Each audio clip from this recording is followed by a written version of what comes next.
Just because we don't have children doesn't mean to say we don't care about children and care about what the world looks like for them. We love our children so much that we're not having them.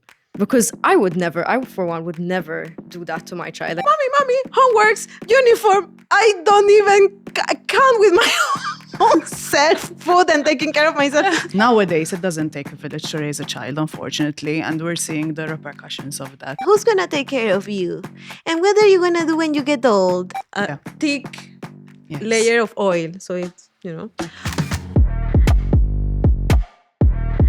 Welcome to the She Word, conversations that women rarely have, but really should. And I'm your host, Trudy Kerr. In September 2023, I sat down at the She Word table to have a conversation about women being child-free.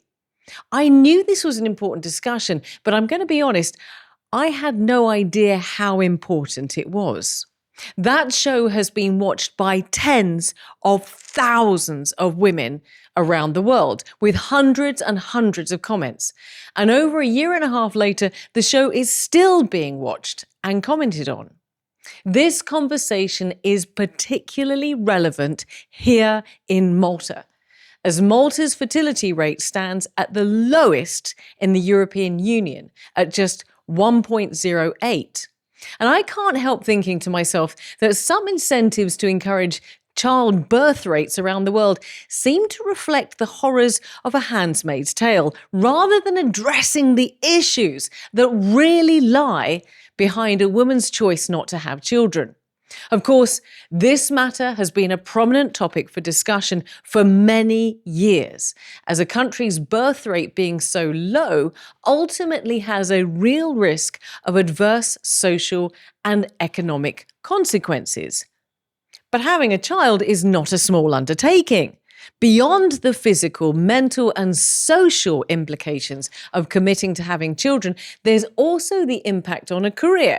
Not least, having a family is a lifelong commitment, one of which major impacts still lies with a woman. Less women and even couples are opting in to have children, although we still frame the conversation as opting out if you don't have children. It's completely normal and valid not to want to have children, says licensed psychologist Dr. Linda Baggett.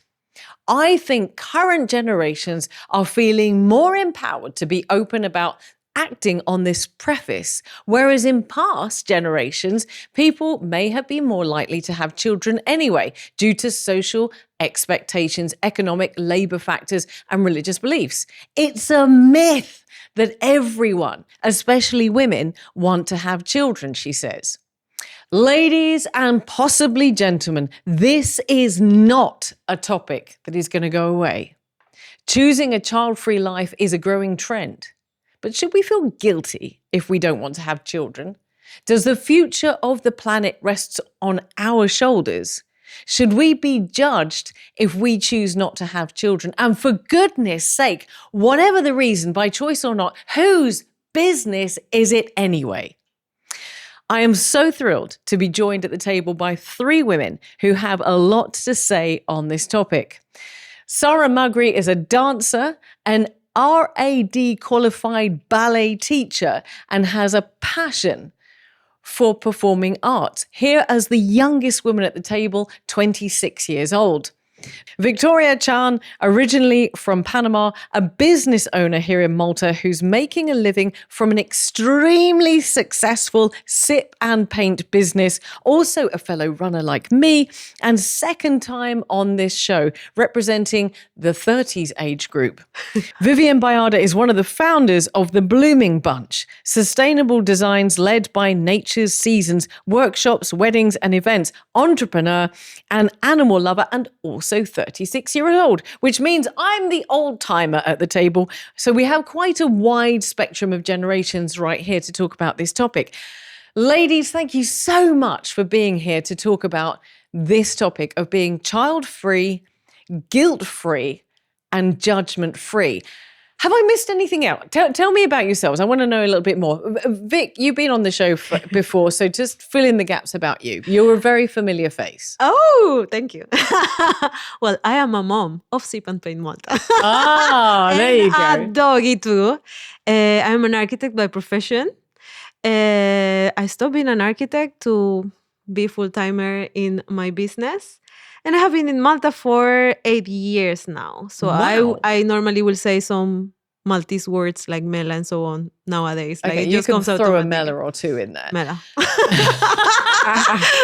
I do have a question. Did you come to Malta as an architect then? Yeah. I'm an architect. Like, yeah. So you I was came as an studying my architect. master in Barcelona. Right? And yes, I started working as an architect in the beginning. Okay. And then you had the opportunity to start up Sip and Paint. Was this always on the plan or it was just No, it fell was into just it? a hobby Oh. that I used to do back in Panama also. And it didn't exist here. So I am the founder of this whole trend here. And I started just to meet other girls, which I was missing because I moved here because of love back then. So I have Okay. no friends, no network, no nothing. I knew nothing. And that's how I started. That's how I arrived here. Wow. I feel like there's a whole nother conversation there, but we're going to leave it there for a second. I'm going to come to you, Viv. Tell me more about yourself. Well, I'm 36. Okay. I had a whole career in public policy and government jobs. And post-COVID, I started getting really interested in gardening and botany. And a year and a half ago, me and my business partner, we opened a floristry business, which is called the Blooming Bunch. And we're doing it full time. So Hang on a second. You went from government policy yes. to floristry. Yeah. There's like no crossover there. This is amazing. And why? What prompted that? Possibly COVID. Oh, Because wow. both of us were really interested in separate areas. I was more into gardening, she was more into floristry. And then we got together and people were asking us to do things. And then we just opened the company together until now. Oh, It's well, going well. congratulations. I mean, what a great idea. Both of you ladies have followed your heart Yeah. in your businesses. That's amazing. I am 100% supporting anybody that says, okay, that's what I want to do and I'm going to follow my heart. Sarah. Okay, I've seen you pole dance, okay? So I know a bit about you from the fact that you're quite a physically beautiful and very, very talented dancer. What does RAD mean? So RAD stands for the Royal Academy of Dance. Okay. I've always wanted to delve into the arts, and ballet was always my thing since I was like 6 years old. So becoming a teacher was a goal I had since I was a child, really.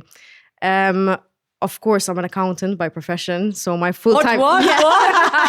I've seen you pole dance. Yes, dance is a major part of my life, but as it stands in Malta, I mean, teachers aren't really given the pay that they deserve, both in performing arts, but also in, education. So it's kind of this truth that I had to face where I couldn't keep it as a full-time thing. I do teach, I replace some classes here and there, but it's not like an everyday job. So I'm glad that I'm an accountant by profession. I'm still studying my ACCA, so it gives me stability. And for now, that's what I see from I'm going to myself, ask you a so, yeah. totally off-topic question for you.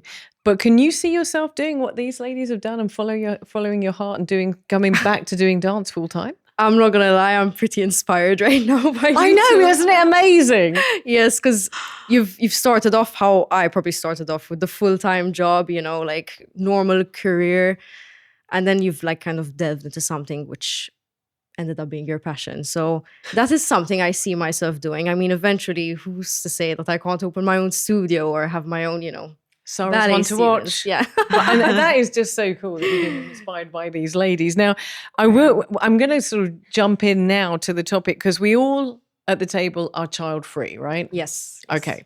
All four of us are child-free. And there is a wide variety of reasons for why women might be child-free. I'm going to just front up and say, for me, circumstantial, medical, life choices based on the relationships that I was in. And then I found at myself at an age where it was too late to think about a family. So there's a lot of factors in my situation of why I am 51 and don't have children. But I want to ask you, where are you at with this child-free? Why are you child-free? What's motivated you to be where you're at?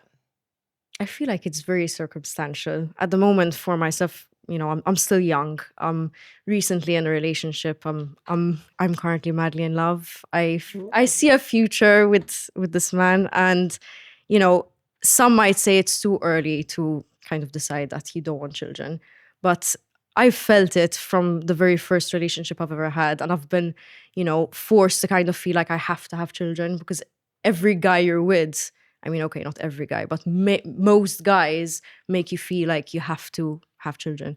There's this pressure, like I want kids instead of I want to be a father. And let's face it, girls, most of the responsibility is on us. And that's beautiful. I love children and I think it's beautiful to be a mother, but it's something that comes naturally if it should. And you said something really interesting back there. You said about there being pressure from the guy that you're with. I've never had that. Neither do I. I've never been in a relationship where I've had that conversation with a guy. Like, never. But the conversation or the guy wanted? Both. I know the conversation I do. It's first thing. Oh, okay. So why are you child-free, Vic? Why? There is no why. I just don't want. It's just I don't feel it. So it's something that there is shouldn't be a why, I think. You just need to feel it. Yep. If I really wanted a kid, I will have 5 by now. For sure. Money will come, energy will come, whatever, it will come. It doesn't matter. You really need to have it. As I have my baby, the business. Exactly. Yeah. It's not easy as it sounds. No, it's not. No. But I like it, Yeah. So I really like it. You really need to want it. That's it. But if you had wanted to have children, you would have had children. You'd have 5 or 20 by now. Okay. Yes, for Cool. sure. But it's just we're going to come to this in a second because I'm going to ask about the maternal instinct in a second.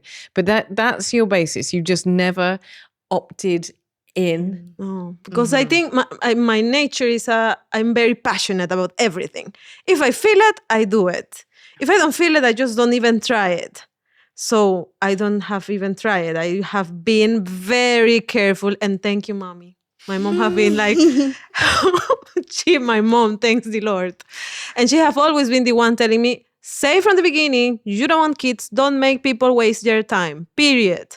And it's one of the first things, like, I don't want kids.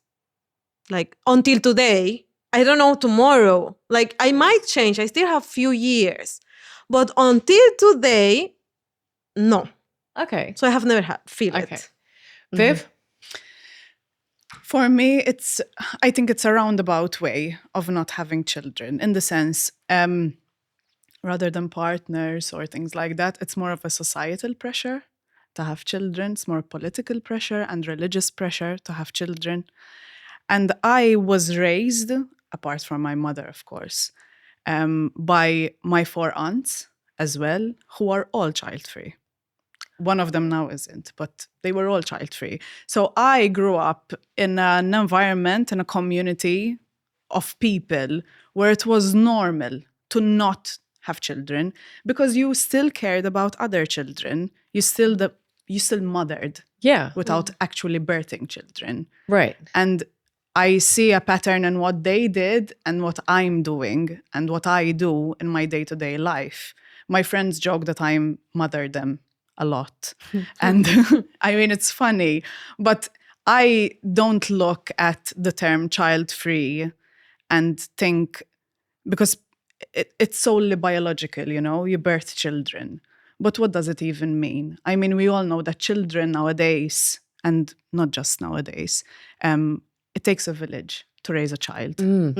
Nowadays, it doesn't take a village to raise a child, unfortunately, and we're seeing the repercussions of that. So maybe that's why my choice to be child-free at the moment still stands. Child-free, like Vic and Sarah are saying, it changes. It might change in the future.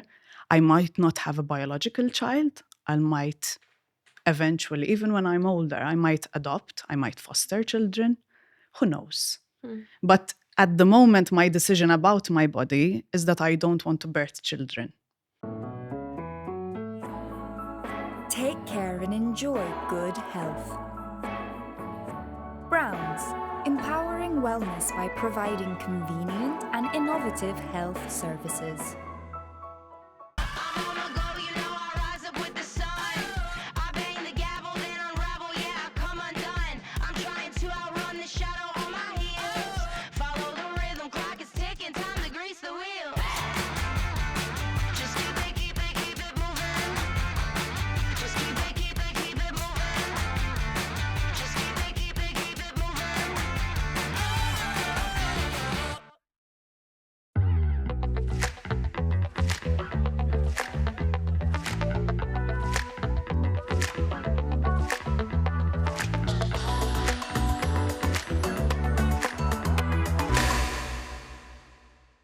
Can I just say, like, we're like 5 minutes into the show and there's so much already on the table.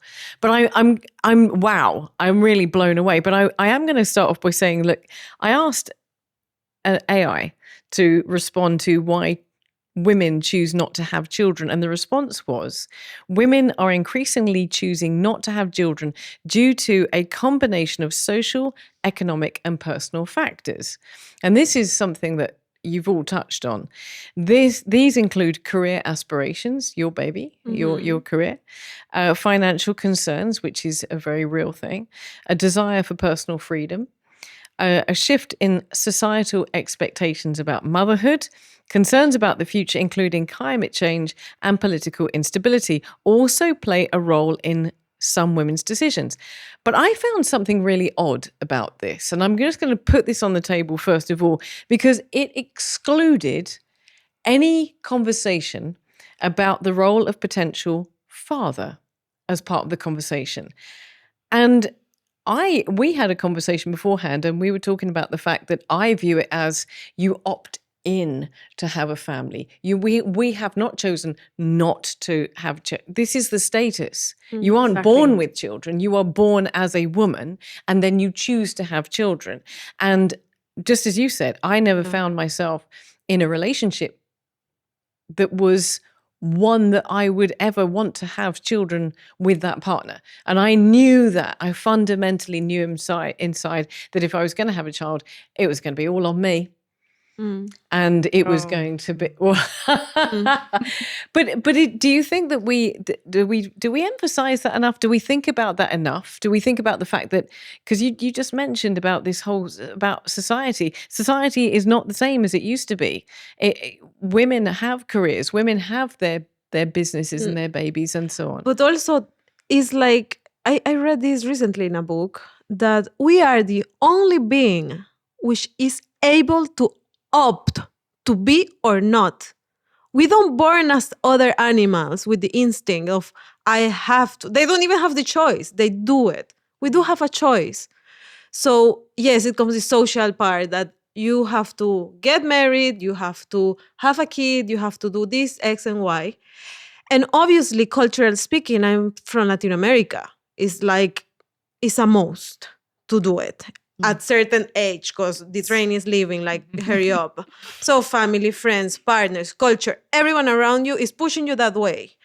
But do you really want that? Like, I even have this conversation very early with my therapist. Like, is it normal? Am I normal? Imagine me feeling not normal because I didn't feel it. Like my girlfriends, like, I was like, no, stay away. And they were like, I was like, no, I'm weird. So I even went to my therapist and she was like, no. Scientifically, there is women who actually should be just women, not mothers.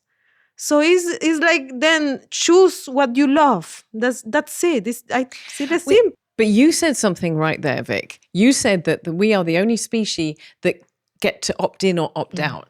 And now, more so than ever, because I would say that generations before us really didn't have that choice. Because if you wanted to have sex, which is the other thing that we don't talk about, you were very much going to have to be running the gauntlet about whether you were going to get pregnant or not. I mean, That's how it was. Yeah. And now we have the contraceptive pill, which means we as women get to choose to have sexual pleasure, orgasms, and not have children. And that's only been since the 1960s and the 1970s. That's what women were fighting for, because men don't have to worry about having to carry a child and the enormity of the implications of getting pregnant. So I agree with you, but I'm also throwing into the equation there that actually now we get to choose, but perhaps before we didn't. Before that was not the norm. When it comes to children, when it comes to childbirth, I think that there is a massive politicization of women's bodies in every way, shape, or form within society. Like, the Pope had something to say about it. Our government has something to say about it. America has something to say about it. And it's always been, there aren't, I think you said it in your intro as well, like the economy is going to fail. It's not true. There are so many people, like globally, populations are on the rise, always on the rise. So Malta's birth rate really does not impact the overall globalization and capitalist culture, whatever. Also, we get a lot of influx in the country. So there is, like, the economic wheel will keep on turning, irrespective of the fact if I have a child or not. I don't want to be conditioned by what my country needs. I don't have a duty to birth a child for my country. Thank you. It doesn't make sense. It doesn't make sense. Well, okay, but you're 36. Yes, you're Sarah, younger. don't you feel that? Because there's been so many conversations recently. I mean, you more so than anyone. I feel like it's too late for me, but I feel and just to speak about the Maltese situation for a second, but don't you feel like it's a bit weird having a conversation in Parliament implying that you have to have children because otherwise the Maltese population is going to die? No, it's when we crazy. are overrun and we're crowded anyway. Actually, It's better if they have a conversation about people who actually do want to have children and how to support them. exactly. Because they're not supporting parents. They are not supporting parents at all. To include childcare, yes. But the parents still have to work. They're not enjoying the child growing up. The child isn't enjoying their parents as they're growing up. So it's a lot of politics that goes into it. And I really hate when, we always say, my body, my choice. And I think the fact that some people and politicians and religious leaders, whatever, feel the need to also insert themselves into how you decide to carry on with your life. I think it's too much. It's too much. It's better if they support you and they support your decisions and they support, business owners, for example, and they support, I don't know, people who want to make a career change, people who want to have more children, who already have children, people who want to open their own, I don't know, side hustles or whatever. But I don't know, it's very hypocritical, I think. I'm gonna go. Yeah, right now I feel like with the way the world is and the way Malta is, because we're speaking in relation to Malta, I don't think it's feasible to have a kid nowadays and survive on just one income. And I might sound really weird right now, but I do believe that the mother is meant to stay home and take care of the child, at least for the first few years of the child's life. I don't see the point of having a kid if you're just going to send the kid to childcare at the age of 6 months. What is the point? The beauty of having a child is to actually raise that child. Yes, the father can be the breadwinner, but in that sense, gender roles come in here. The father is meant to be the breadwinner. And we are meant to enjoy raising our kids. Now, I know I might sound controversial, but I know fathers who have opted to become the home, stay at home, and which is great, because that's why I call them parents and not like a mom and dad, because they come in many ways, shapes, and forms, and whoever is most suited to do that. If, for example, let's say we have a heterosexual couple. Yes. Okay. And the woman has a higher paying salary, which we know is very important to raise a kid nowadays. Of course. I think that if the father chooses to stay at home, I think it's very commendable in order to do that. But then again, societal pressures comes in. But I think it goes a lot on the country policies. We go again to what are you supporting? Yes. Because the law here in this country and in a lot of other countries is like put the woman in a bad position because it's not equality, the man and the woman parenting in an equal position. So obviously, who wants to contract the woman, who have to have the leave, blah, blah, blah, blah, blah, should be equal. I think like that, it will make like, okay, how many days are you going to take and how many the dad is going to take? So in a lot of other countries, it does exist. Instead of pushing people just to have the kids, it's like, how are you going to make their life easier to have it? Yes. You know? Exactly, because then And people like support it. me, Support you, the and diva. we could potentially think about having children because society supports us, the government supports us. But the way things are, I don't see it making sense for Even the most fact, women. I'm sure you have conversations with people your age, people older or younger than you, who have children and who feel really guilty sending children to childcare when they're, 4 months old. But they have no other choice. They have to go to work. They will lose their job or they will lose their position within the job structure. And it's My insane. mother-in-law told me that she was a teacher before she had my husband and his brother. And because she was a government-related position, it was actually illegal for her to go back to work once she'd had a child. I sat there and she told me, she said, I couldn't work. I was a teacher. So once I had a child, I was no longer allowed to work. I was like, and I'm thinking to myself, that's only 50 years ago. That's not that long ago. Now, in that respect, there is support in that, the woman is encouraged to be at home. How much support and how much financial support and so on, I have no idea. But I have a question, okay? And then we'll move on to some of the other areas of being child-free. But this is really cool. But as you said you can't support a child on one salary. But I remember being a child wearing my brother's hand-me-down clothes and going to McDonald's once a year for my birthday, and eating out wasn't an option. And I agree with you, but that's because society has changed so much. And I actually thought I grew up in a pretty good, environment. I actually quite liked my brother's clothes. But it does explain why I was a tomboy for quite a while. My younger brother was not obliged to wear my clothes, which I think is just really rotten. But is that not a society thing? Is there not reframing? Because children are incredibly expensive now.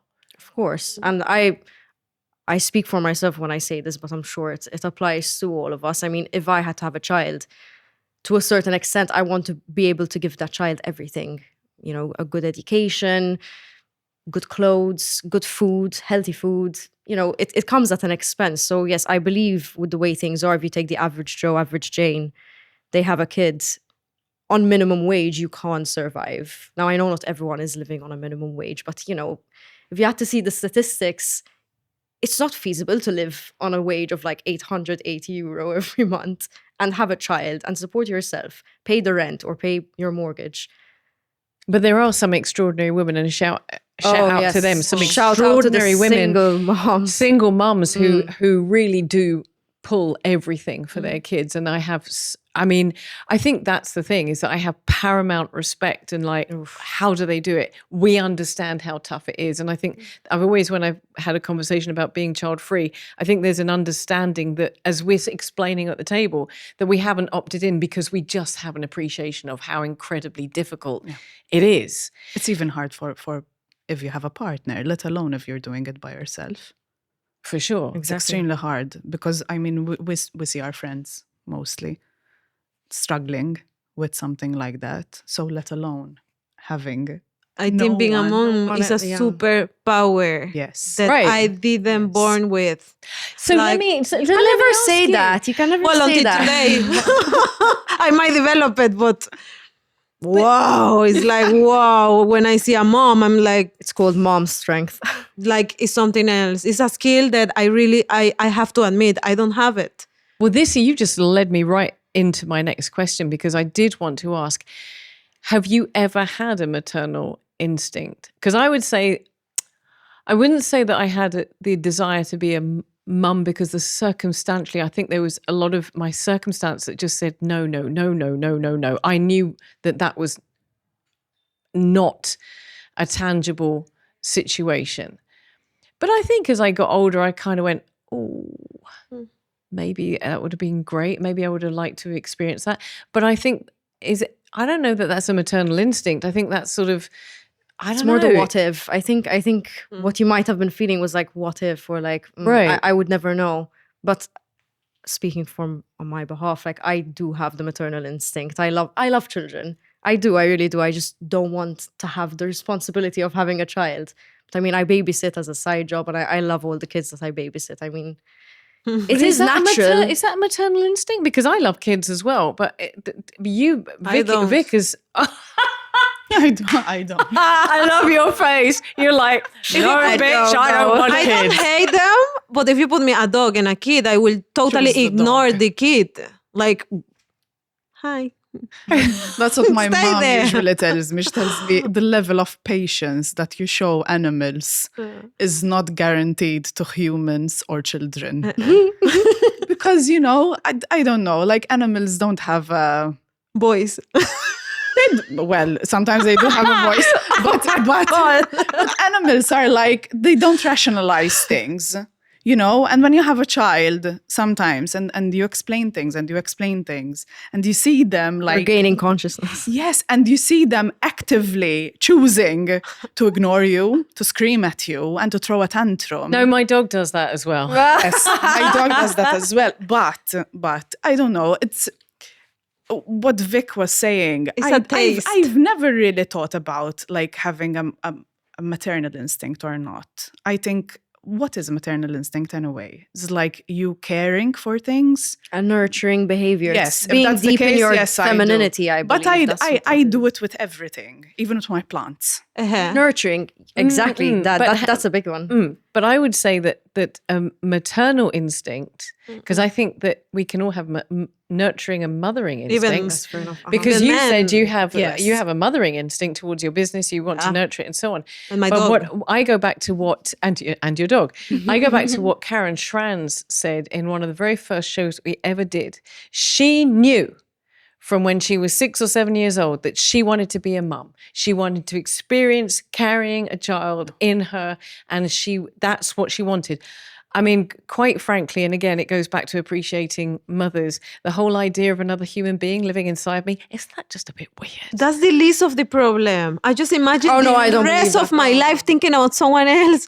Oh my God. No. I start feeling like palpitations, Anxiety. Like, I don't know if it's called anxiety, but I am so old and my mom still worry about us. It's like, No, it how never do you ends. do that? How, Until like, the day really? you die, you will never stop worrying about Exactly. your children. The 9 months That's is for the sure. least of the problems. Like, I find a partner right away. Okay, let's have a baby. I'm sure about it. That's the least of the problems. Is the after effect, the rest of your life. The rest The of not your waking life. up with my coffee without hearing mommy. No, I can't imagine myself like, mommy, homeworks, uniform. I don't even count with my own self food and taking care of myself to think about someone else. I can't. But that's the thing. I think you also, because you don't have children, I think you filled up your life with other things. Yeah. Then. But I think I now have it always might been seem- like that. Yes, like, yes. But now it might like- seem like adding a child to the mix will be extremely chaotic, because that's how I reason it out. And people are like, but you will adapt. I'm like, I barely have time for myself. I will not adapt. I don't want to adapt. I don't want to adapt. I don't want to adapt. I like going home after a very long day, plopping myself on the sofa, getting a really good book or TV series. Silence. Again, it's not about hating children, God forbid. I really don't hate them. And I love my friends' kids. I love them, and I love, my cousins' kids, whatever. But the fact that, I don't know, I get to wake up every day. If I want to go abroad, I can. I'll just check out my business partner before I do that. But these are the kind of freedoms that and even my sisters are like that. So it's either because we grew up knowing that model, and we knew it was okay, that you can still have a full life without children. Because a lot of people make you feel less than if you don't have children. Okay. You've just touched on the nerve. Because I'm going to come to you first, Sarah, because you mentioned before, that is definitely the nerve that we are here to explore. You mentioned before that you have had conversations with, even at 26, with boyfriends, partners, etc., about whether or not you're going to have a family together.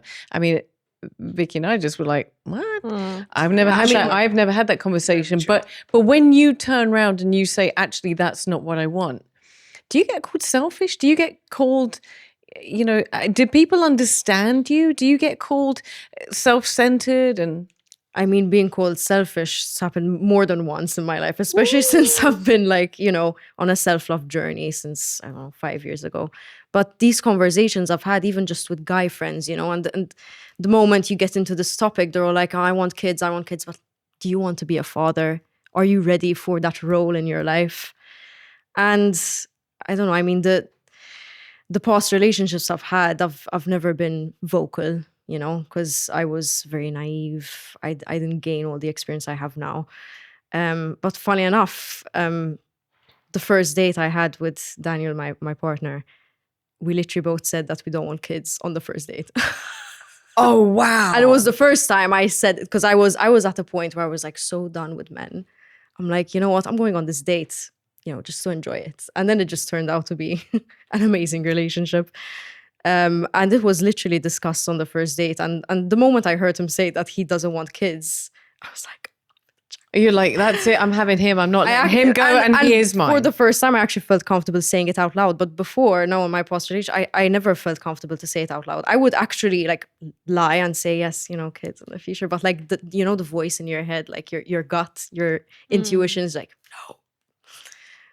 Yes, wow. Yes, but what about other friends and family? Have you expressed that to them? And do they judge you? No, everyone's so supportive. I mean, the non-knit aren't very learned on this topic, and you choosing not to have a child. I mean, for them, you get married, you have a child. So it's not even something I bring up in conversation with them. But my parents know about this, and they're fine with it. I mean, I can just be the fun aunt.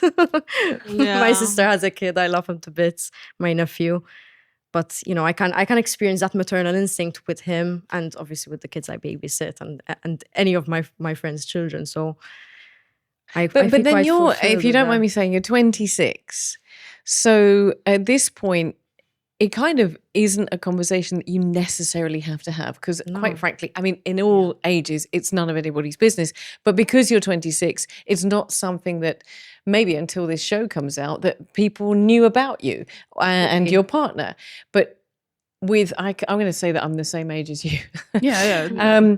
But as you get older, people do start to comment. I mean, 34 is the age when even some gynecologists start telling you it's sticking. It's biological sticking. clock. 1 more year and it's a geriatric pregnancy. And I'm like, sure thing.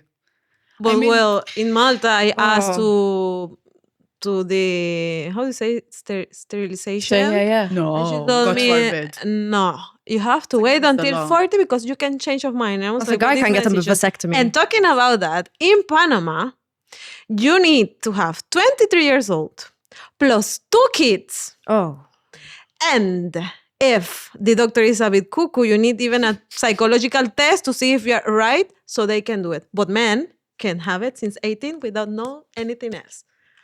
How come? Really? And it's I get it because you, of course, the age or you might change of mind or whatever, but it's where is the equality and the rights of that? And I think they put down a bit the age because I think it was even higher to be. So even if you are sure that you don't want to be a woman, you have to keep taking the contraceptives, killing yourself or God knows what you are taking in your body because you cannot apply for it in another countries. So it's and even in the legal countries, they still tell you, no, wait. But a guy can go tomorrow and they do the vasectomy like this. So it's what's happening, And even I used to before 30, I was totally even pro-abortion. Like if I get pregnant, which I took care of myself like crazy because I knew I don't want kids. After 30s, in a long-term relationship, I was like, well, I will keep taking care of it. If I get pregnant, it's also like, I am more in you have to take into consideration the other partner if you're in a relationship. I do think it's selfish to say, no, it's my body. And no, I think then there is two sides of this story. I'm not in that side of totally like, no, it's my body, I do whatever. No, because that baby came from somewhere. I do see it a bit selfish. I don't mind, I don't want it. So, there is consequences also. But in the same sense, it's like, after certain age, you should have the right to choose not to want them, instead of putting in your body as a woman whatever it takes, because there is not an option for men. Well, now there is, but so there is there is not that equal line in that sense. No, but that's because men can't carry children. And that in itself is such a huge difference in the dynamic. Because we're coming back to, I want to come back to what you said in just a second, but just to go back to what Viv said just a moment ago about comments and judgment, do men get asked? If you see a guy who's like in my age and is not a father, would even in married relationships, it's the woman who gets questioned. Yep. When are you having children? Maybe he gets questioned as well, but it's usually the woman who gets questioned most, especially by family members and non-family members who think they have a God-given right to ask you about your personal choices. Yes, why is that? I don't know. Why is that? I see it happening amongst colleagues as well, asking, Yes, everyone. When are you having when you're having a kid? Everyone. So when's the kid coming? I mean, just It's I don't know. I think before we used to say, especially in villages, whatever, they mean well. But times have been changing. And no, asking people about their bodies or their relationship choices or their life choices is not they mean well.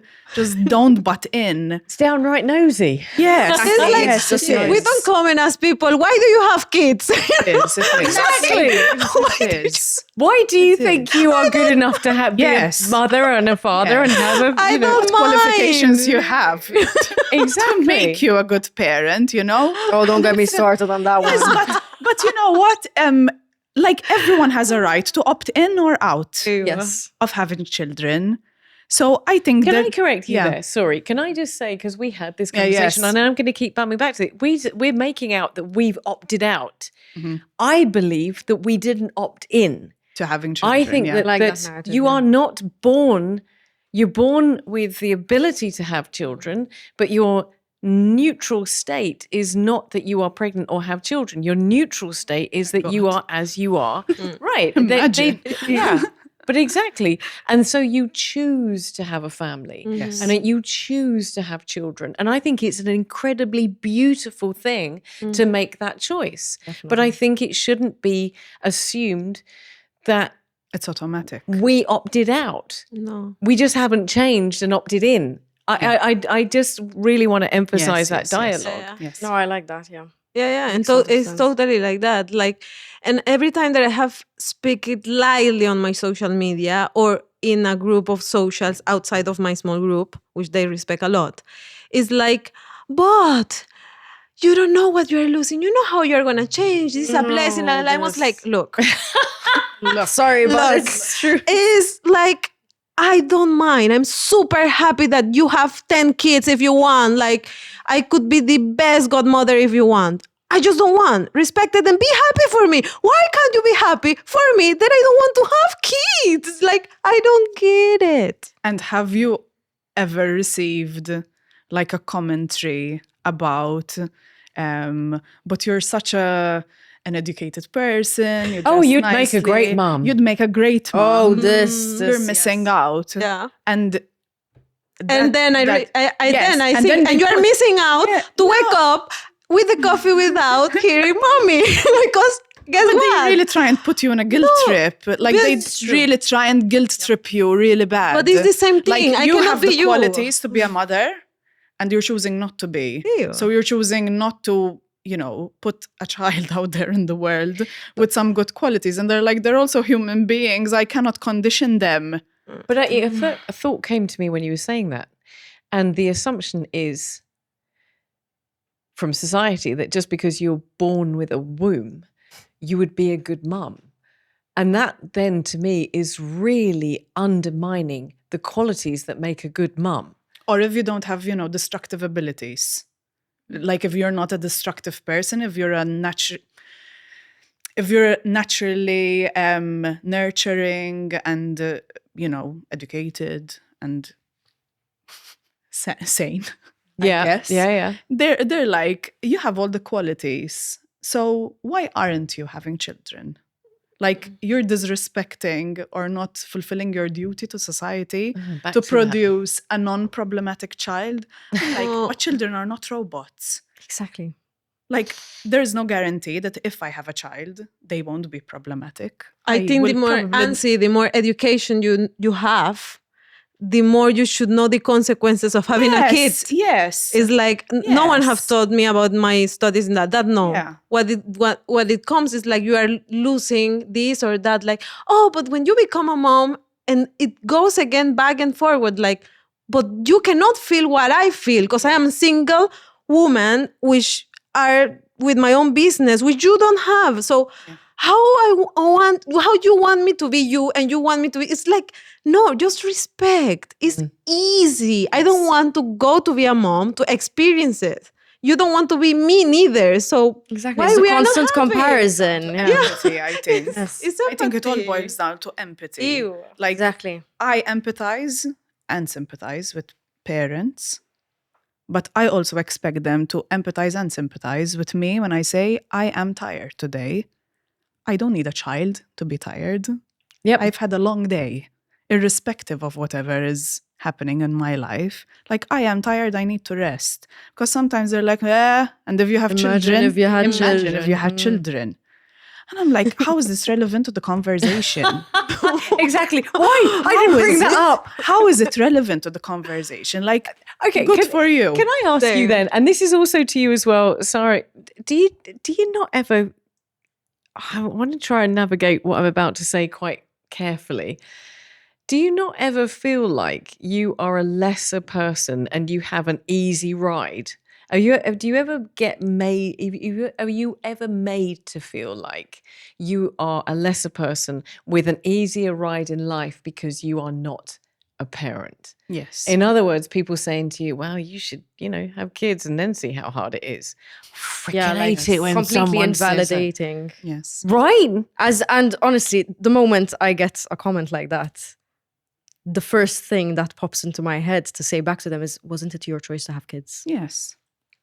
Yes. Why are you complaining to me about something that you have decided for yourself? Like, Enjoy it. you made your bed, now lay in it. I respect you. You're amazing as a mother, but like, don't shit on me for being exhausted. And I'm sure it's hard. Like, I'm sure it's hard. It's I'm sure definitely being a hard. mother is hard. Choose your heart. But again, Exactly. it's not. It's like I left my career and I opened my own business. Okay, that's hard. I have hard days, and Yeah. sometimes all I want to do is complain.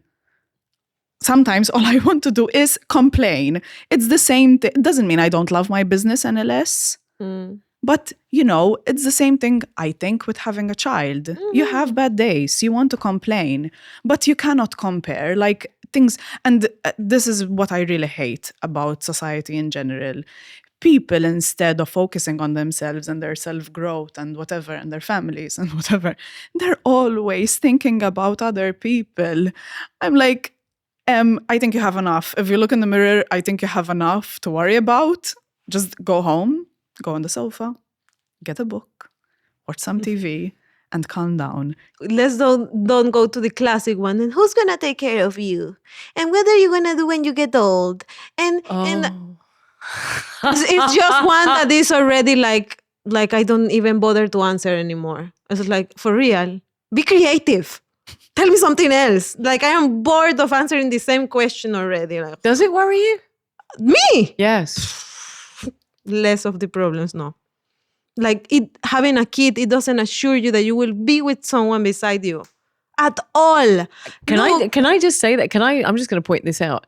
I know from personal experience within my family environment that just because you have kids doesn't mean to say they're going to look out for you, they're going to visit, and they're going to come and be next to you. That is not a given.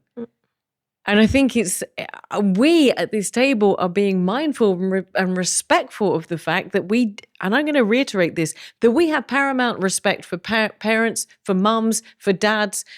And it's because we have that respect that we're having this conversation. But that should never be assumed. That just because you gave birth to a child, that in the later life, they're going to look after you, they're going to come visit you, they're going to come and help you with your shopping. That is not a given. And when Absolutely they tell you egoist, what's more egoist, you know? If you start comparing, it's like, I would never dare to tell someone egoist. Are you in my shoes to tell me that I'm an egocentric person? Do you know what health problems I have? Do you know what problems? Do you know my life? Do you know my background? No, you don't know what problem I'm passing through neither. So how you dare to come and just throw what comes to your mind? Like, the respect is lost in that sense. And I have this in Latin America. It's even worse. It's even worse because the rights are not there. So it's like I have this conversation with my same age, with my older age, with any age. So I just don't bother anymore to answer. I feel like this is an assumption that a lot of people make, and parents, once they birth their child, it's like assume that it's their slave, like you do the chores, you do this, you do that. But that was Generation X, darling. Yeah. Yeah. I mean, we love our children so much that we're not having them. Because I for one, would never do that to my child. I mean, if I have a child, that child is going to grow up in love, and I would never make them feel like they have to give back to me because it was my decision to bring them into the world. So why should they be subjected to, doing things for me or having to be there at my ass when I'm old and gray? It's just... It doesn't sit right with me. Like Vicky was just saying. Exactly. It's not the assumption that we should make. But it's an assumption that why are almost they your everyone makes. retirement plan? Exactly. Why are they your retirement plan? Why are they your unpaid carers? Exactly. They will also have a life. That's the thing. My sisters and I have this conversation with our parents, who, thank God, are still alive and well. And we tell them, if you get older and you would need help, it's not because we don't love you, but it's because in order to support you, we have to keep supporting ourselves. So it's better for us if we actually hire carers to come take care of you, and we will still come and visit and whatever, etc. But you also leave out, because we see, I don't know if you do, but I see it in a lot of families. You then tend to leave out the resentment part. Mm-hmm. Because if you are a child who are, I don't know, you're meant to take care of your elderly parents, and you have to forego your career, your family, whatever, you end up with a healthy dose of resentment against that parent. And I'm from Gozo, so I see a lot of families that are more, I think, insular and extended families who are still very much into each other, whatever. So I see a lot of these patterns play out. And I don't want to keep repeating these patterns. I want to break them. Mm-hmm. It doesn't mean I won't take care of my parents. Of course, I will take care of my parents. And I hope that there is enough love to go around in every family, to take care of your siblings, whatever, your friends, because they're also your chosen family. Mm-hmm. But why should you have an expectation for a child? Something about the way you bounce makes me want to keep you around my mind. My mind. Something about the way you sound shakes me up and makes me get down. Oh my. Welcome to Maison Perrier. Discover Maison Perrier Chic and enjoy our new non-alcoholic cocktail range. Maison Perrier. Enjoy our new sophisticated mocktails. Durkos, recommended by dermatologists. Anti-hair loss protocol. a concentration of aminexyl in a scalp treatment to reduce hair loss by 29%, and in a stimulating shampoo to boost volume by 48%. A potent synergy for hair 3 times stronger. Anti-hair loss protocol by Dercos, the dermatological scalp and hair expert. Whether for a moment of disconnection, a complete body-mind reset, or a bonding time together, book online stress-free at myoka.com. Complimentary spa facilities on every visit. You see, this is part of the issues that an aging population has brought, because we as human beings didn't live until our 90s and beyond. We were pretty much dead and buried by 70. And so a lot of the issues that you're mentioning there about whether or not we have someone taking care of us are recent issues. And it's one of the concerns of the government in Malta, because we're looking at, and not just in Malta, around the world, because we're looking at an aging population. And that's the big question. Who's going to look after you? However, I still have coming back to this idea of a dwindling population, I still have some questions relating to that, because here in Malta, again, maternity leave is 3 months. 3 months. And after 3 months, you're expected to go back to work, or you have to take a pay cut. Now, we've not had kids, anyone at this table, but I've done enough shows to understand that what your body goes through when you actually have 9 months of pregnancy, and then you go through labor, and then you have postpartum, which I didn't know anything about. But oh my good Lord above, you give birth to a melon, for crying out loud. And then that melon latches onto you and is actually taking all of your nutrients and all the goodness out of your body. This is not a small thing. So surely I'm going to come out and say it. If you want women to support an aging population by having a family, surely there is some fundamental gaps. We are not in Handmaid's Tale here. We are not baby machines.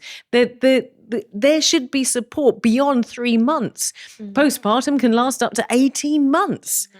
And yet we're expected to go back to being normal, beautiful, gorgeous and functional after 3 months. And to me, that just makes no sense. No.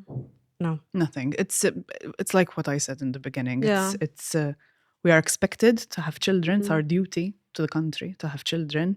But then for those people who actually do sacrifice themselves and their time and their life to have children, even if they want them, it's still a sacrifice.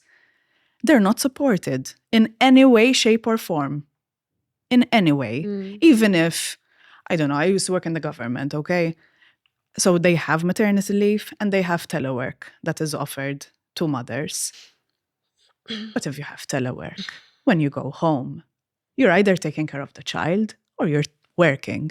How can you do both? Can't do both. How are women expected to do both at the same time while doing a multiple, all the other stuff that needs to be done? And to me, I think, yes, it might be a selfish decision, but I don't want to live my life like that. Like, life is extremely short. My time on this earth is very finite, as I like to say. So I want to enjoy what I can. And, the world slowly, like every single day, don't want to be negative about this, but every single day, the world just...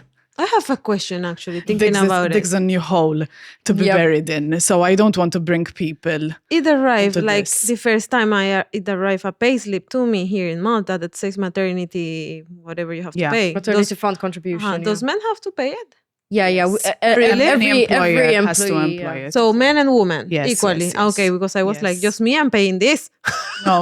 What is this? No. You pay a fee for maternity, whatever. But if you are an employer. It's actually the employer's expense. It's Ah, the so employer's it expense. arrives to me. So if you ever have an employee with you who has to go into maternity leave, the government pays, but from the contribution that you have already given. Yes. Yep. I found out last year. That's why when it arrived, I was like, I'm like, what is this? I don't have children. Why am I paying this? In fact, plenty of my friends have come to me like, why am I paying this? I'm like, you're not paying it. It's just your employer's, expense for you being an employee, and it's a contribution. Sarah, of course, is the accountant. I forgot this for a second. But so let me get this right. Okay. Okay. Me as an employer, if I have employees, I'm assuming if I have female employees, not male employees. No, it counts for every employee. For every employee. So in every employee, I am deducted a maternity contribution in case. Yes. In case. For the eventual. But what Yes, if the my employer's business closes expense. and there has been no employees? They that- will get back to me that money or what? No. No, basically at the end of each month, the employer must pay the total contributions per each employee. in case they have. Yes, to the government. In case. Yes, it's just it's a fee that needs to be paid. So if you never In have case. kids, it never goes back. No. it's an employer's fee. It's the expense of the employer. We are the for that. employers. Yeah. Yes. I mean, We are the employers. That's why. they're asking. You got me there. Consultancy fees. Say, Sarah. But now both of you are self-employed, right? No. Oh, we have a company. We have a company. Oh, okay. Have a company. You have Exactly. to pay. So you have yes. Sorry, speechless. Yes. It just came to my mind that payslip. Yeah. I was like, oh, interesting. Wow. This is a very commonly asked question. Yes. Really? Yes. I asked it last year because I'm like, what is this? What is it? What Yes. is this? People get really angry. If I don't want to have children, what is Exactly. this? Why am I paying? It's like an attack You're when a you see it. businesswoman. I can put that money somewhere else. Sorry, and you have employees. No, we currently don't have employees, but Okay. we're on payroll. Okay, you're on Yeah. payroll. But, Yourself on payroll. Yes. Okay, Yeah, yes, me yes, too. yes. Same. so we you have to have to. pay. Whoa! Back up. Okay, I know this is a bit of a sidetrack, and Sarah's looking at me with a big grin because she's the accountant. But let me get this right. you can explain. You ladies who are child-free and do not want to have children, but have your own businesses, which is your child, and as employers of yourselves, Yes. have to pay maternity leave to the government for a maternity that you're never going to have. Yes. Ew. But there's a silver lining, guys. There's a silver lining. all right. Yes. They get it back. No, you can claim it as an expense officially as your wages, which will deduct your profits, so you pay less tax. But you know, But where does it go? it's paid. It's out. It's an expense. You claim it as an expense. It reduces. No, your but profit. where does that money go? To the government. I love the way you said that. Wow. Is anybody else right now freaking out at the table? Really? Your payslips. Check your Yeah, everyone's suddenly going home and just going, I'm sorry, what? Like this. Okay, look, I want to just ask to kind of round up what other people think of you as being a child-free and talking about things being child-free right now. I'm going to ask a question just to throw into the table here. A, does anybody comment? B, do you, are your friends like-minded? Do you find yourself, I know that your family are very much like that, but do you find yourself oriented towards other women families who are also child-free? Because I would say predominantly throughout my life, and this is not a criticism before anybody jumps on what I'm saying, but if you have children, by the very nature that you have children, you tend to mix with other mothers. So us who love children, I love kids, I really love kids, but every time I offer to babysit anyone, happy to babysit. I'm going to join Sarah. We're going to set up a babysitting service. We're going to set up a business and you can take our maternity leave from us. But I'm saying I love kids as well and happy to babysit. But I don't ever get asked to babysit because I do think people look at me and go, crazy lady doesn't have any kids, probably couldn't look after, would come home, the house is burnt down and they've all eaten so much chocolate that they're running around. Well, so they don't know you well because the people who really knows me well have even asked me to be their godmother. Yes. And to be really taking care of their kids if something happens. Never been asked to be a godparent. Yes. So it's like they do know you. They do know They're your who you are. friends. Yes. They're your friends. So people who don't know you, I don't mind. A Yeah. thick Yes. layer of oil. So it's, but it doesn't go one hand with the other. It's like, I can be an amazing mom. I will be a crazy mom. That scares me because I will be the crazy mom. I imagine that. Like, I will be that mom for sure. but I just don't want. Period. It's simple. And it comes, I was thinking about it, like one of the other classic ones is like, so for who are you working for? Where is your legacy? You know? Oh my God, the legacy. The legacy. I'm like, And last time, my mom, thank you, mommy again. My mom, really my mom. She was like, I'm so proud of you. I was like, you are doing such a good legacy. You know why? Because you're not doing kids, but you are living this world better. You are doing this, doing that, doing that. That's your legacy. You don't need to have kids to leave a legacy, you know? And the money that you do, you can leave it to anyone you want, or any foundation, any that will help anyone you wish. But you don't need to have a reason why. That's for you, and if it's something left, for someone else. Like, I don't even think about it. Like, why people have to have a kid just for the legacy? It's so weird. Makes it sound like a chore. Yeah. Like, you're not going to continue the family name. Yeah. But you, Excuse me. when Vic said legacy, you were like, oh my word, you've heard this? This is something. And actually, the one that ticks me off the most, and I mean, my own friends have said this, like, oh, you'll change your mind. I mean, you know what? Yes, never say never, maybe. But like, if I'm telling you this is my decision and I really don't see, having kids in my future, why are you kind of contradicting that instantly? I mean, if it were the other way around, imagine someone told you, I really want kids. You'll change your mind. You won't want them. That would be seen as an insult. Yeah. Right. So, we need to kind of flip perspective a bit and see how we're really like hurting people sometimes with these comments. This one about the legacy is really interesting, huh? Do you ever worry about what you're going to leave behind? Does it ever? I mean, like Vic is really, she knows what she's leaving behind, and your mum is fully supportive. Do you ever worry about that? Do you ever worry that you might leave the planet and like there'll be no legacy? I'm not worried about that because I know I've touched many people in all walks of life. So, and even being a teacher, I'm a teacher at heart. Like, I know a lot of kids, look up to me and I've helped them get through things and whatnot. So I'm not worried about that. You can leave your legacy in other ways other than having children. You don't have to have a child to continue something or to touch people's lives, Yeah. I think my personal mantra is I try to live every day like it's my last day, because you never know when your last day is going to be. So I try to do something good every day, even if it's for me, but for someone else as well. And even if you don't try to, be good, you try not to be bad.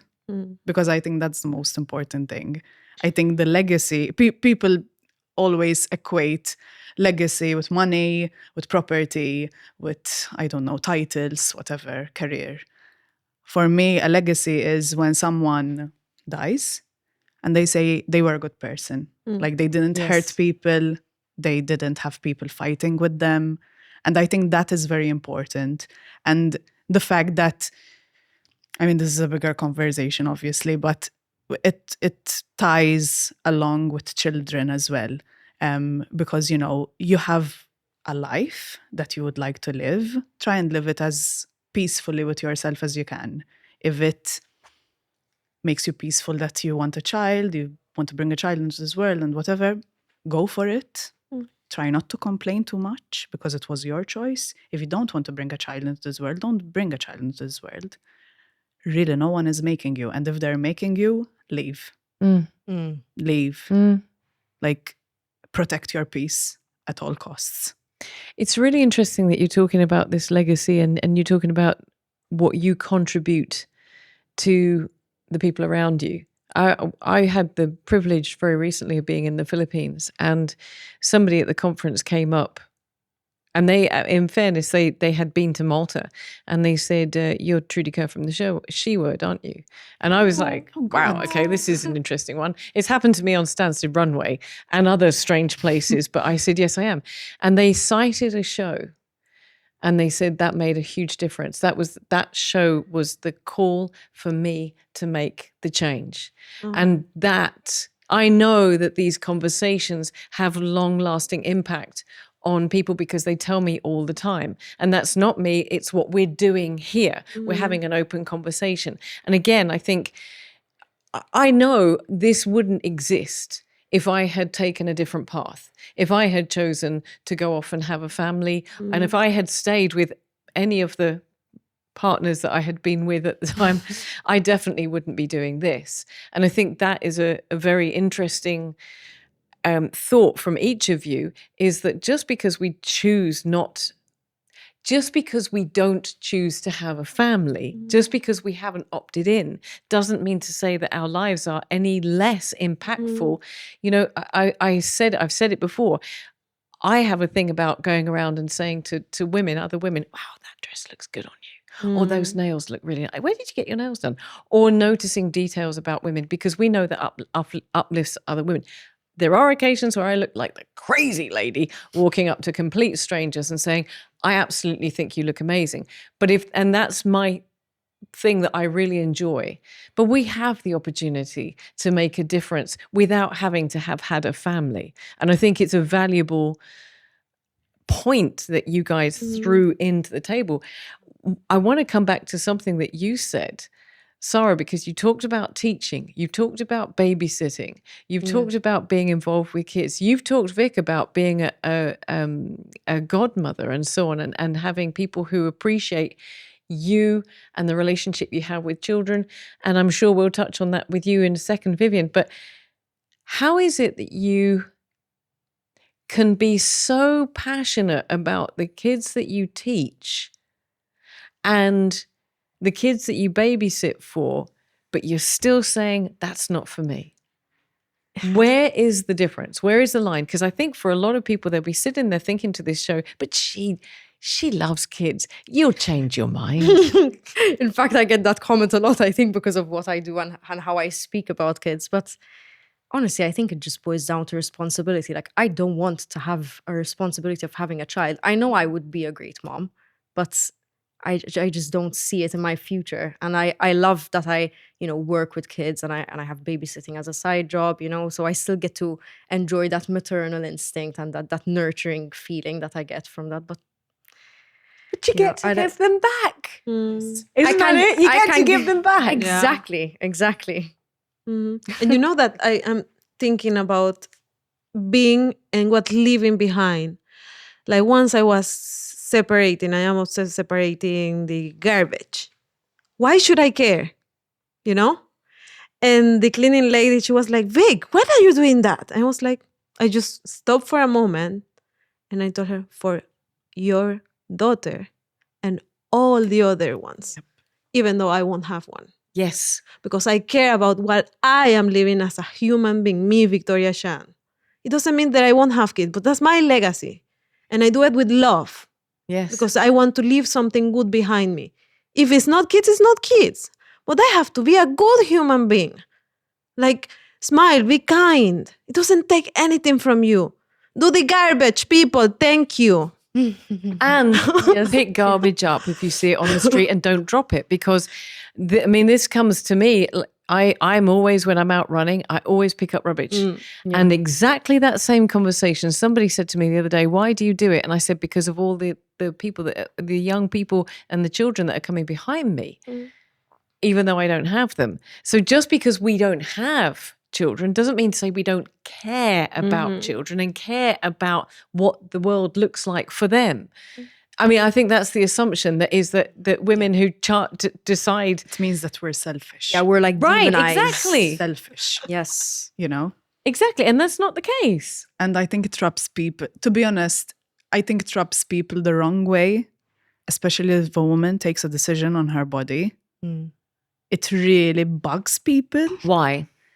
Because, like, the country needs you to do something, or your family needs you to do something, or like there's always an expectation of what a woman needs to be in her job, in her, in her family. There's always an expectation. We are not left to be whatever we want to be. Always an expectation, even in school, even when we were young. You have to sit like this, you have to dress like this, you have to do this, you have to excel at this. And it's always an expectation. So the fact that I don't want to have children, sometimes it feels like the only decision I've ever taken For me, by me, for me, as in for my future. Because I didn't want this for myself. And like Vic was saying, even for future generations, a human child is the major pollutant. The most polluting thing you can bring into a planet. I read it once, I forgot where I read it, probably the Atlantic or the New York Times, because there was someone discussing I'm being just seeing the child-free. comments section Yes, I'm right just now seeing the comment exploding. section. We're going to have to find Cancel her. Send that reference. Cancel her immediately. This is what I find insane, is that the four of us are sitting at this table and we really give a damn about the planet, right? We're kind of going slightly off topic, but I am just going to make this point, is that we care about the planet. We care about what the planet looks like for the generations that come after us, even though we are not contributing to those generations that come after us. And yet you see parents allowing children, I saw it at the weekend at the beach, allowing kids to throw rubbish on the floor. And I'm thinking to myself, why do I care more than they do? And that's no judgment before the comments section explodes. That's no comment. There's no judgment on all parents. There are equally non-parents and parents that are pollutants as much as each other. But I can't get my head around that. I can't get my head around why we at the table give a damn about what the planet looks like in 20 years, 30 years, 40 years, 50 years, 100 years' time because of the generations that come after us. And yet if you are contributing and care about your kids, why are you contributing to the destruction of the planet? It doesn't make any sense to me. Like, I'm not leaving anyone behind. I'm not leaving anyone behind. We shouldn't mind, no? So no, in the sense that Exactly. if I don't throw my rubbish, if I don't separate my rubbish, for example, We won't be alive by, you know, it dies with me. Ew. I guess I'll enjoy my life, and that's it. You want a ruined planet? Have it. But I feel responsible for it. Yeah. And when I said about, you know, the major pollutant, it means that statistically, just clarify, when you have a newborn, for example, like the amount of nappies you go through, those are all single use. Well, they didn't used to be. They were Terry's that used to wash the poop out of, quite frankly. It was a really good article. I'm sorry I cannot quote it because I cannot remember it when I read it or where I read it. But it was about that, like no judgment and just statistics, just data. And they listed every single thing, tipo by the age of 3. X amount of rubbish, by the age of 5, X amount of rubbish. So it really puts, it's not about a condemnation of having children and pollutants. It's about, like, it sheds a little light on how more responsible you have to be in this world, because you are responsible for that child, not just to take care of it and help it grow, but to live in an environment where they can thrive. Because if they don't have an environment where they can thrive, what's the use? Like, what's the point? Absolutely. What's the point? Absolutely. So They're the ones who are going to suffer at the end of the day. Yeah. Because we're going to, die. They'll be, 6 years old and living in a world that's inhabitable. I mean, that's an extreme view, but, eventually that's what the situation is going to be. Does that put you off? You're younger than us. Does that prospect frighten you? Because I know a lot of young women your age that have, I actually know, now that I'm thinking of it, in double figures, young women your age that have said, Sasha being one of them, that said, I'm not going to have kids because there's nothing that's good for the future generations. Is that something that's passed through your head? It is a factor, yes, definitely. Wow. Yes. It's sad. It's sad that it's one of the factors that's influencing me on, not wanting a kid, but it is the truth. Like you said, I mean, just statistics, data. That is tragic. I mean, when friends of mine, when young women have said that to me, my heart is really heavy. My heart is really, really heavy because I think that's something that we don't talk about. We really don't talk. Isn't that something we just don't talk about where we're headed because it's uncomfortable? Because I think I never thought like you. Like, if I want to have it now, I will have it. I won't think much about the future. I think like her. Yeah, I think about the future I'm giving them. Oh, definitely. And I also read somewhere else that people who do choose to have children at this day and age with, the world as it is, they are hopeful because they still hope in the middle of all this that they can give them a better future than the one they had, which is cataclysmic when you think about it. Because you have to be hopeful to have children nowadays. Again, we don't want to be party poopers or whatever, but yes. My humble point of view is that we don't know the future. So I cannot stop not being a mom because of a future that I don't know and we don't know. That's my humble point of view. So you are just thinking about a future that none in this earth knows. We're just supposing, you know? We don't know, but there's a... Yeah, but it's the same of... a prediction for It's a prediction, kind of. At the end, if you want to have kids, you will have them. Because you really don't know. Like, this kid might be the person who is going to invent the cure for X, Y, or Z, or is going to invent the whatever is need to be done in the future too. So you don't know the future. We don't know the future.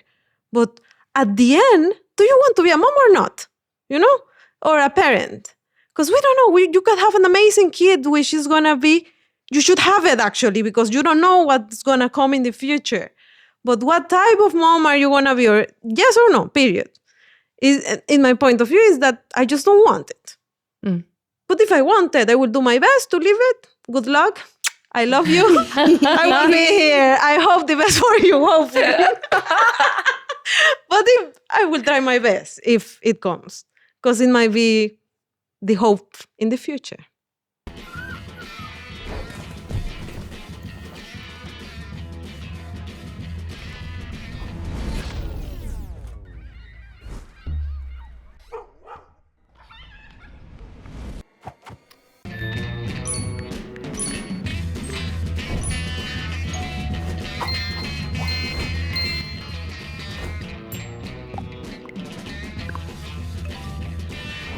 Periods are part of the game, but they don't have to throw you off your game.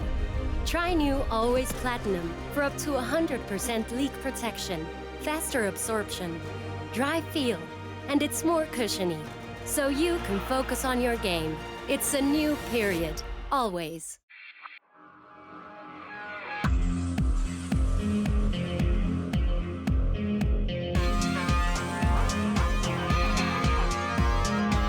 Ideal Standard, celebrating 90 years of success in the local market, exclusively from Satariano. I want to switch it for a second and come back to that in just a moment. But it's something, I want to come back to something that Sarah mentioned just a second ago. And that is talking about the future, talking about you at a 26-year-old and maybe looking at us, me, old, but looking at what you think you will be able to do in the future as a child-free woman. And then I think we're going to share what we have been able to do. So what do you see as, I feel like I'm picking on you, but I'm not, honestly, Sarah.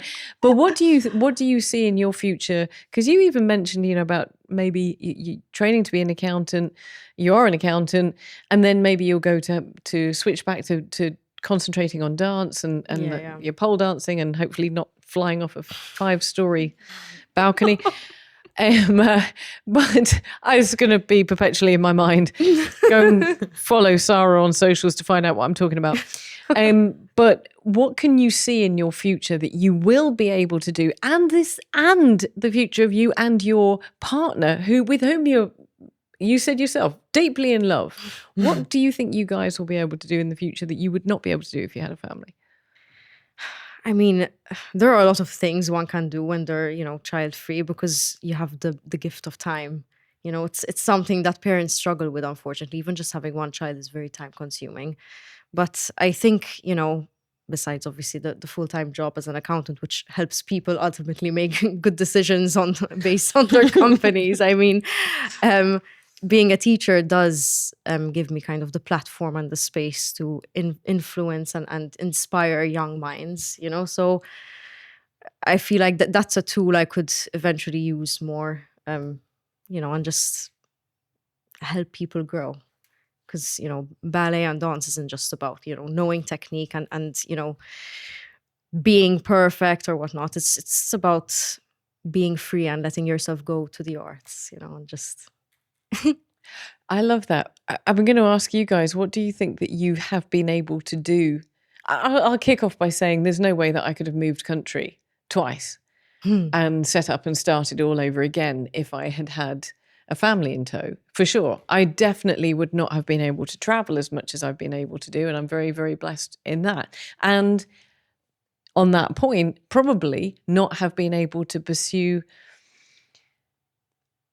a career option or a business venture that I didn't have the assurance, I think I would have played it safe if I had had more responsibility and not just kind of gone, I'm following my heart. That's what I want to do. Do you know what I mean? Yeah. Kind of have less to lose. You have more leeway when you're child-free. It's like Yes. you can be a bit adventurous. You can be eat a bit hops more- and oil every day, but you cannot give hops and oil every day to a kid. If it doesn't come good, chip and paint, I can work in something. But if I have someone depending on me, the equation changes. Yes. Everything Yes. changes. Yeah. Yes. You know? I think it.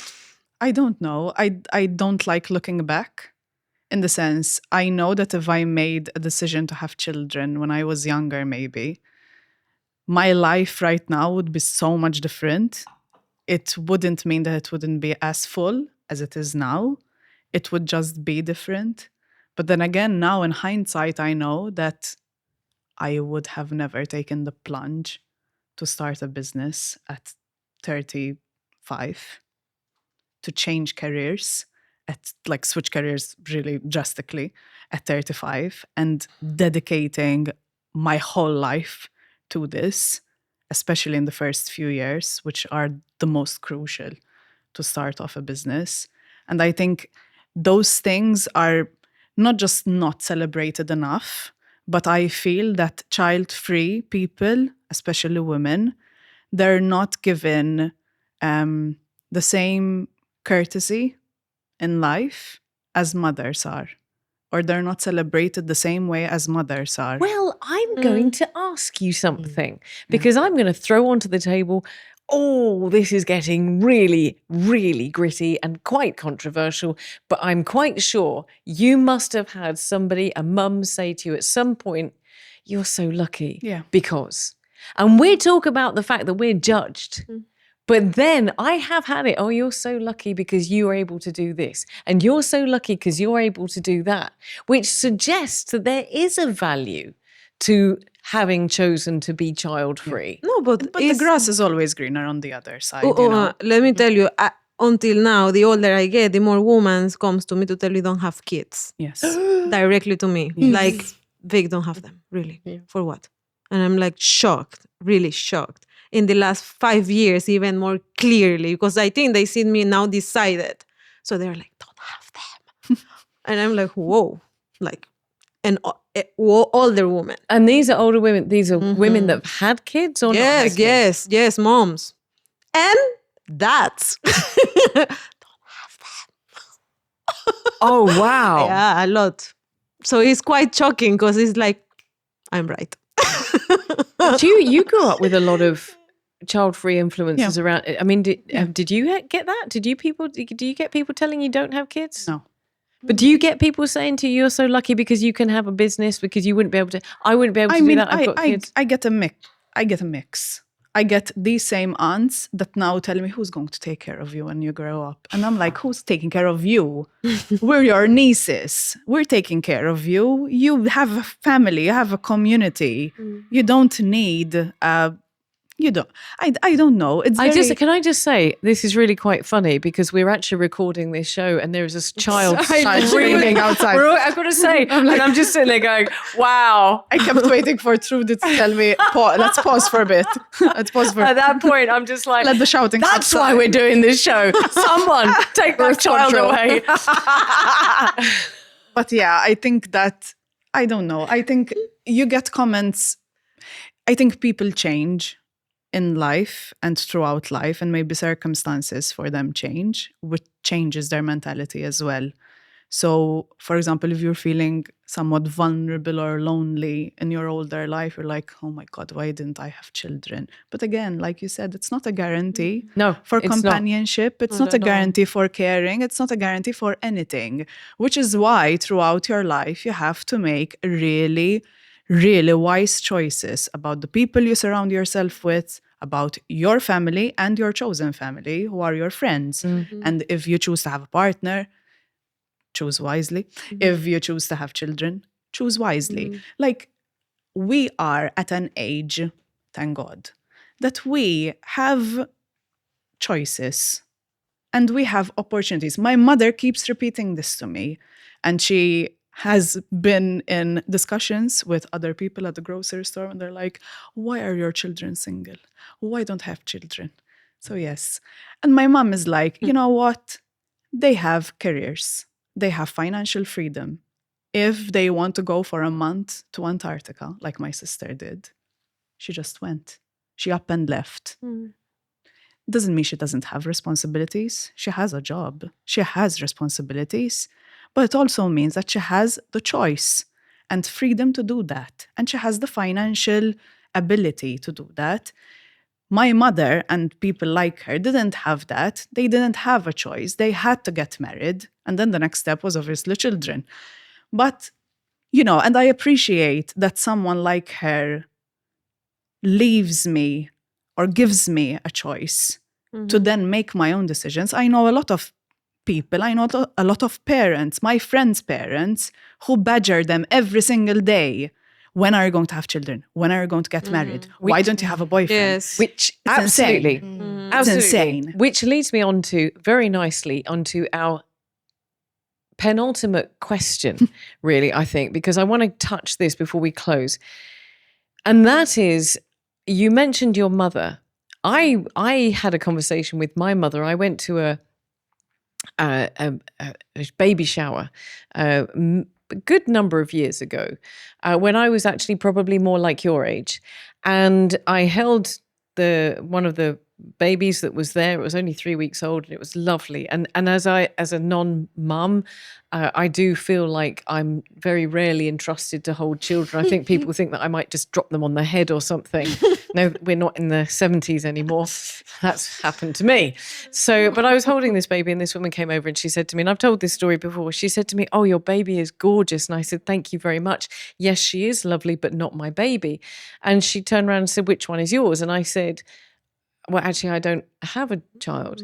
And her instant reaction was to say, your poor mother, you didn't want to, you decided that she's not going to have grandchildren.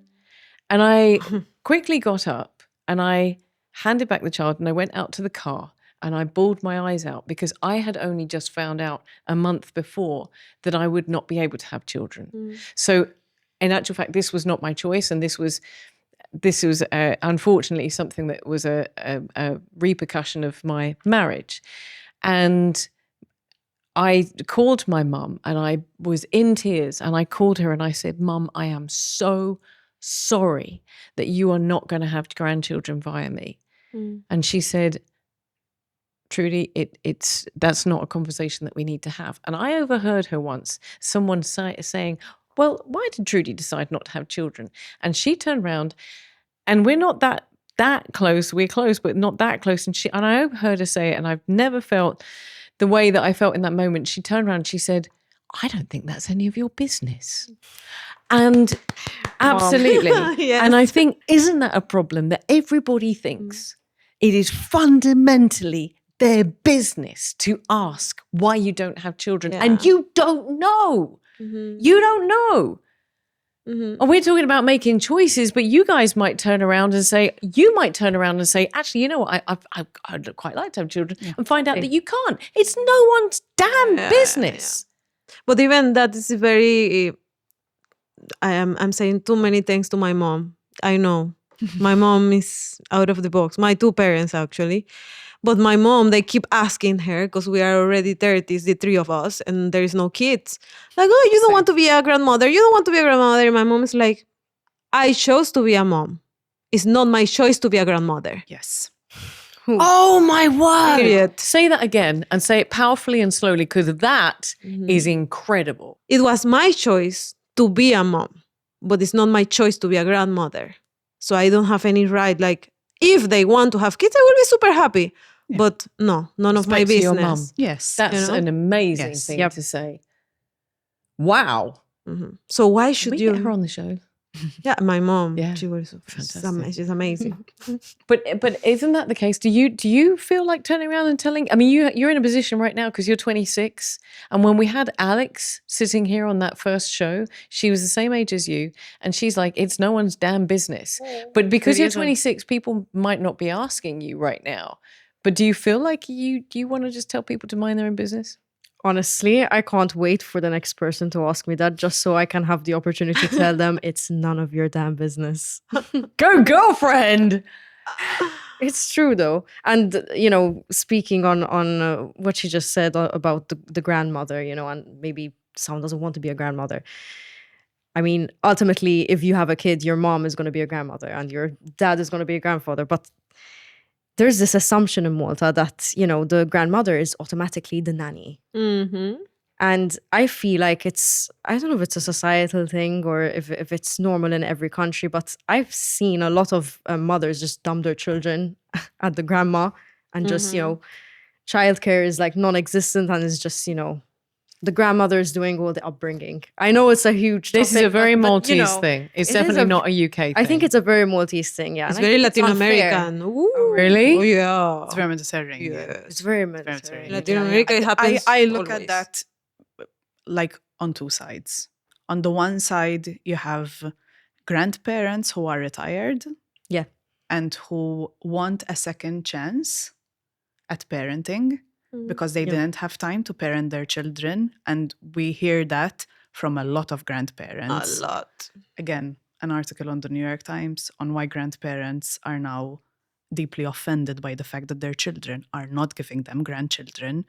And the comments were just that. Yes, the comments were, just because you didn't have a chance the first time doesn't mean it's my job to give you a second chance. Going back to what Vic was saying there, best thing I've heard in and a then long you time. have the other way around. You have parents, your parents, who already spent their years taking care of you and your siblings and whatnot, and they would like to take a break. Of course. They don't want to take care of grandchildren. They appreciate grandchildren, but maybe they don't want. Maybe they want to live out their retirement, go have coffees in piazzas and travel. Exactly.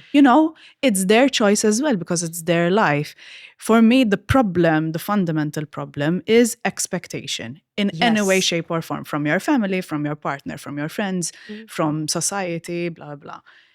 That is where my problem lies. Everyone can make their own choices. I don't berate any of my friends or my family members if they want to have children, go for it. But I don't want them then to berate me for not having children because it's nobody's business. And I also have other accomplishments. Not being a mother doesn't mean that I'm less than. And this is something that I discuss a lot with people who do not have children, either by choice or by circumstance.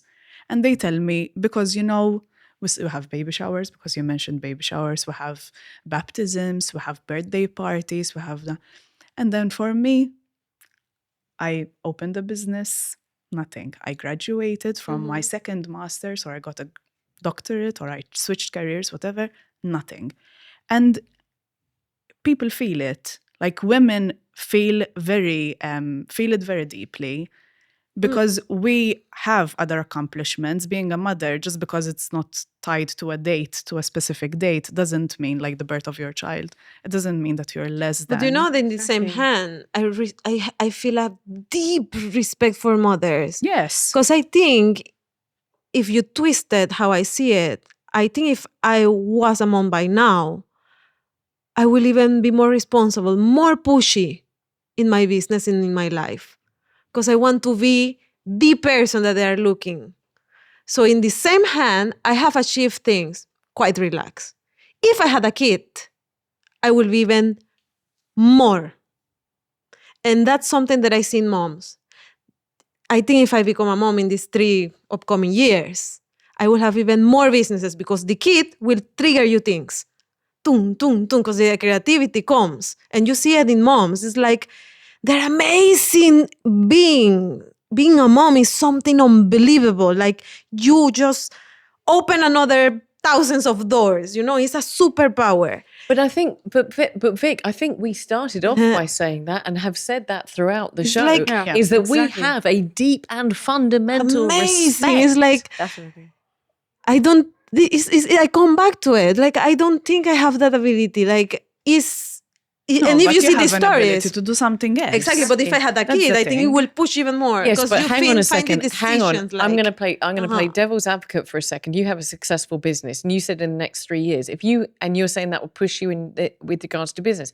I'm going to say, I don't think so, because you're going to go through 9 months of pregnancy and then 18 months of postpartum, and that is going to impact on your business. Whereas you want to be that driven woman, to be a great example. I actually think that whole journey of pregnancy, postpartum, being a mum is so fundamentally all-encompassing that it would probably have a negative impact on your business, at least for the next 18 years. And in 18 years, you're going to be like, well, not my age, but I mean, I'm not that old. But I mean, if you think about it, if you're 36 and you're going to have a child now, you'll be 56 when that child is 20, legally leaving home. So that you're coming back to being financially independent and able to support that business at 56. And that's only, what is that, I 9 think you years will before find the retirement. way. To be honest, that is the future. I cannot predict. That the world is, climate change. I can predict that, yes. Wars, I can predict that. I mean, there are patterns. There will always But be there. my future, I cannot predict it. I cannot say if I have a child, my life will not be impacted. Or if I have a child, like, I will be more, work-driven and... I don't know. Maybe don't know how it's going to affect you. postpartum Do you see depression how many will really stories affect me. you see of Yes. this woman? Like, I didn't have because then you don't have another choice than do it. Yeah. But it's not like- always that case. Well, no, it's not not always, always it's that true. case. So you have to be open to the possibility that yes, it might be a success story. It might not be a success story. It's true. And that's the same thing. But even with us, even with not having children, I can be a success story and I cannot be a success story. It happens. It happens. You just have to make your peace with whatever choices you make. Yeah. So yes, I mean, I agree with Vic. Like, mothers are doing the impossible. Yes. They are doing the yes, impossible. absolutely. At this day and age. Again, we didn't dispute it in any way, shape, or form during our discussion. But what I'm saying is, not being a mother doesn't make you less than. Mm-hmm. So not being a mother no, doesn't not at mean all. I'm not worthy of being celebrated. But I have Because never felt that, I have felt Really? I have felt that. I do feel I that. felt that. Mm-hmm. I've had birthdays and people don't even tell me happy birthday, my friends. I've graduated and no one says congratulations. You made it Congratulations. through 3 years of hell. I just don't mind. It's my achievement, Like, that's why I think I never minded. Yes, I don't Uh-huh. mind. I don't mind. But then why am I expected to go to baby showers, to buy presents, Right, to yeah. there is a stark dichotomy between the two kinds of expectations. Like, one thing is not going to cost you anything, really. Just be a bit mindful. I was talking to a friend of mine, I think a year ago, actually. And she was saying, we were like a group of friends that meet once every 3 months, something like that. And she was saying, because my child is going to be 1 in January. And they were like, ooh, whatever. And I turned to them and I'm like, yes, even my child is going to be 1 in January. They're like, what child? I'm like, my business. It's going to be 1 in January as well. Like, you had to shift your perspective to be a mother. I had to shift my perspective to be a business owner. one doesn't dispute the other. It wasn't a competition. Like, I wasn't trying to compete with, my business is more important than your child. It's not. But I was trying to make them aware of the fact that just because I don't have children, it doesn't mean that I'm not relevant to the conversation. Because sometimes they make you feel like you were saying, moms tend to migrate towards each other, which I understand, because obviously I don't understand the struggles that they go through. I don't. But then at the same time, if you are a mixed group and the majority is mothers, automatically the conversation shifts drastically to motherhood. I'm like there twiddling my fingers, looking at the ceiling, praying that it's over soon, because I have nothing to contribute to the conversation. I have one friend who... And I feel bad, by the way. One friend, respect to her, who insists on not talking about her children with me. Child, I should say. Thank you, Tez. She has Ben, great kid, love him. But she insists on talking, and she won't let me talk about her parenting things. She's like, can we just talk about normal stuff? And I'm going to ask in a second, I'm preparing you because I am going to ask you for your closing thoughts. And I'm going to preempt this by saying, we know that child-free is a growing trend. We know that people like myself probably were the oddball. You guys are more of the norm. And by the time that you're coming to these guys' age, and even my age, there'll be a lot more young women who've decided to opt out of having children. Or have I'm going to correct that and say not opted to have children. So, I mean, I think it's just to be mindful of the language. And therefore, this conversation that we're having today, I am hoping that in 10 years' time, this is a much more normal conversation, and that it's more understood that there is a life beyond having a womb and having a child.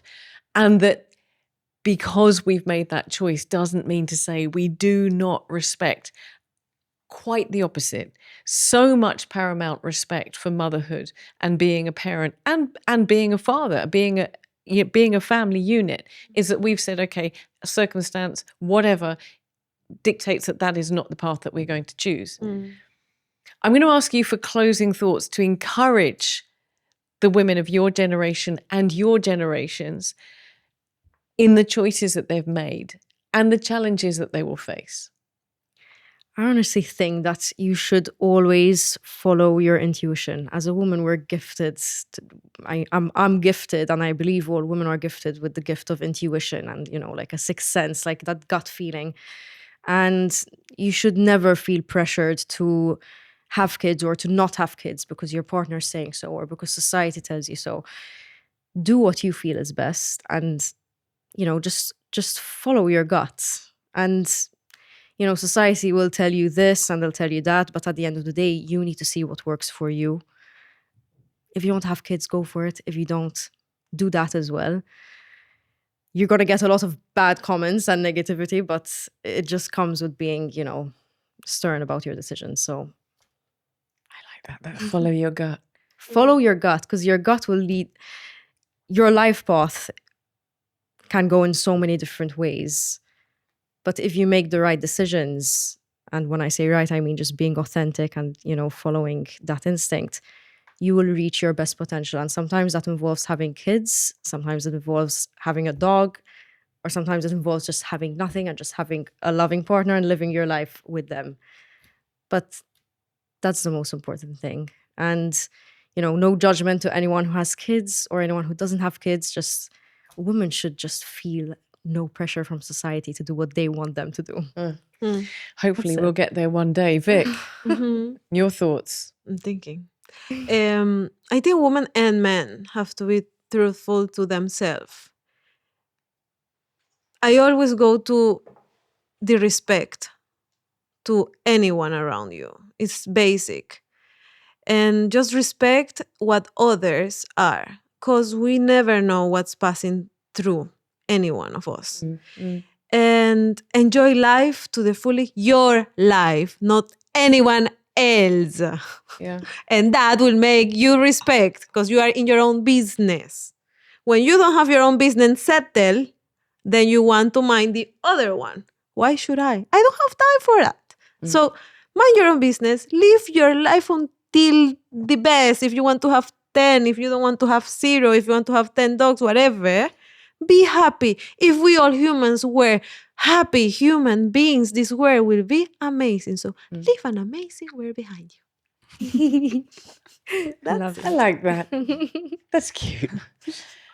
Viv, your last closing thoughts. My closing thoughts are that the first thing anyone should do, whatever the age that they're in, is work on themselves. I think you have to make sure that you are a complete human being before you make any major decisions. And by major decisions, opting out of not having children or staying into the section of not having children. Because I think it is very, very important that you know what you're doing. And that's the only way, the only responsible way to bring a child into this world, if you want to do that. Also, I mean, this is not going anywhere, but I really wish that governments, companies, society in general, if they want people to have children, they should support people to have children. And not just put in a fiscal incentive. Support is throughout the child's life. And it's not just for the child, it's also for the parent, because the parent is going through a lot. So I think if we're more mindful of how we present things or how we present statements and other, in inverted commas, fact, which is not fact at all, I think it's very important, and it would make the world a better place for everyone involved. So I think that's very dear to my heart. 3 excellent closing thoughts. Cheers. Cheers. Whew.